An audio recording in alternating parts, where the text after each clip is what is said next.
We have with us newly inducted German Ambassador, Mr. Walter Lindner. So we understand we have a historic relation with Germany. Our trade relation is also one of the greatest among the European Union. We understand that Germany is our largest trade partner. Some about 2,000 German companies working in India, and some about 600 joint ventures are there. But that's the one part. Here we are talking about these two great leaders who have shaped the mankind. Nelson Mandela from South Africa and Mahatma Gandhi from India. How do you see these two leaders, and their message? How do the youth in Germany they take and they understand the relevance of Mandela and Gandhi in these times, sir? If you talk about India, in Germany, everybody says immediately Mahatma Gandhi. If you talk about South Africa, everybody talks immediately about Nelson Mandela. So those two were icons.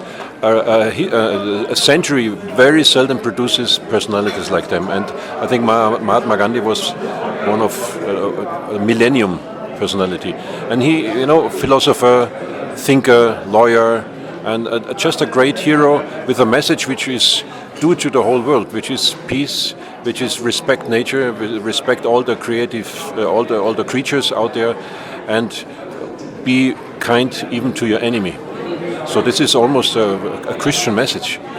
So he's living there, and he will be there for the next 500 years. Mahatma Gandhi's thoughts and philosophies are just unique. Mahatma Gandhi's thoughts and philosophy are universal, which understand, also very simple and profound. But how do you see his message working in today's complexities, today's environment, which is turning very complex? The economics is complex, the political situation is turning very complex, the society is turning very complex, intertwined. Do you find his message have solution for today's world? Yeah, I think that today's world is indeed very complicated. In fact, it's so complicated that even for people like us, you and me, media and diplomats and politicians, it's difficult to get a grasp with it on the technical developments. But the more complicated the world is, the more you search for real simple answers. And for answers which go down to the right being of mankind, which are values. And these are the values Mahatma Gandhi was talking about, good and bad. Where's your definition of what you should do and why should you do things? Now, in a world which is ever faster and ever more complicated, I think this is the message of Gandhi. Take a step back and think about, in all this hectic world, what is good and what is not so good.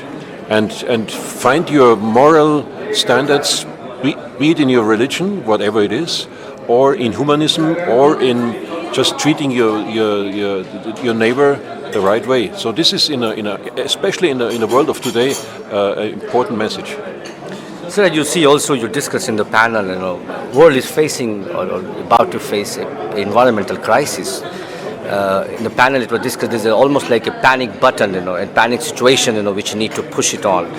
How do you see in terms of, when a company, a German company especially, they work in the ecosystem, how to make it different, how to think about sustainability, how these practices are adopted in Germany as far as these environment concerns are there? I said in the panel that it might be 12 because there are so many challenges, from plastic to air pollution to the deserts to the melting of the ice caps this is just an amazing number of challenges. So it would be, one would be tempted to give it up and say, it doesn't make any sense to do any progress here. But as human beings, we cling to hope.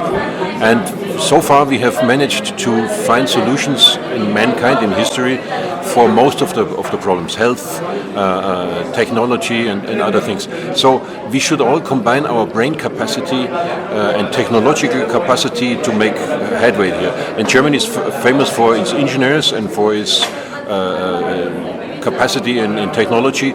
So we are ready to help wherever we can in the world by finding technique for renewable energy, for finding solutions for getting rid of plastic, air pollution, filters and these things. So I think there we can work together. We have to work together.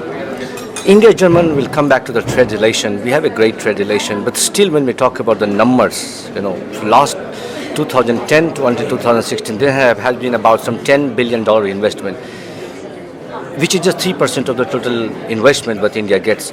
How do you see as ambassador, contribute in increasing the bilateral trade relation, which is a major area of concern, and it is under the radar, it's under the below potential. Yeah. What is your take on that? What are the measures you are thinking you will take? It's true we're doing well already, but we can do better. There is room for improvement. And as a new ambassador, I just arrived here a few months ago.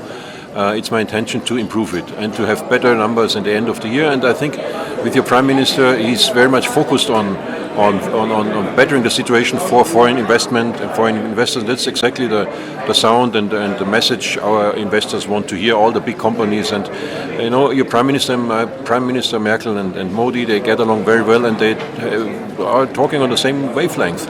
And that's exactly one of the topics they're talking about. How can we improve trade relations? And we are standing ready to do so. And the Indian government is standing ready to do so.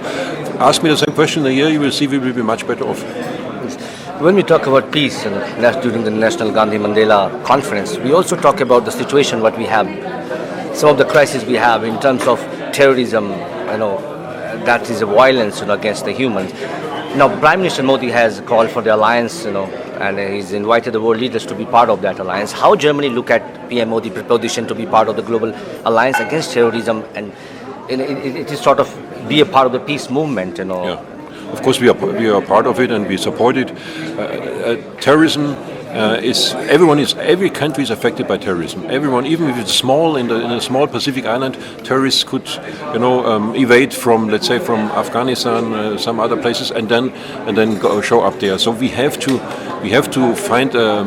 work together globally. Not one nation can do this by themselves. So that's a global alliance is a very good thing. So let's see that we have already a lot of measures like against money laundering for weaponry for those guys, and then some control of bank movements, and then of border controls. We have to do whatever we can. No, there's no justification for any kind of terrorism. This has to be eradicated from the world. If we can't do it because it's human that you have good and bad, then we have to minimize it as much as possible.